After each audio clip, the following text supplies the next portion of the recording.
Le projet a déjà fait couler beaucoup d'encre avant même d'être concret. Cette fois, ça y est, le gouvernement bruxellois tient sa proposition.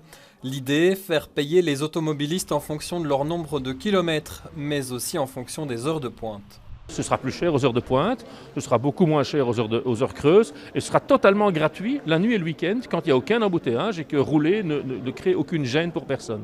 Donc l'idée c'est d'inciter les citoyens qui ont l'occasion d'adapter leur comportement. Certains peuvent modifier l'heure de son rendez-vous, on peut organiser autrement ses journées de travail. Tout le monde ne sait pas le faire, mais ceux qui peuvent le faire vont réduire les embouteillages et ça fera du bien même à ceux qui continuent à rouler. Et pour cela, il faudra s'enregistrer sur une application au moment de prendre la route ou payer un montant forfaitaire de 6 € par jour. Pour les Bruxellois, cette taxe kilométrique remplacera la taxe de mise en circulation.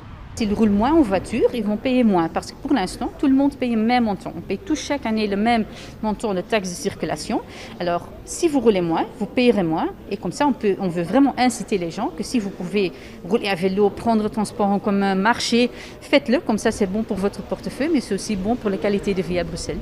Mais là où ça coince, c'est pour les navetteurs wallons et flamands. Payés pour rentrer dans Bruxelles, la pilule ne passe pas. Je comprends les réactions émotionnelles des Wallons et des Flamands, mais aussi rationnelles, pour voir que si avec notre système, on voit qu'à Stockholm, à Londres et Milan, ce système a fonctionné, il y a moins de congestion, les gens en sont contents.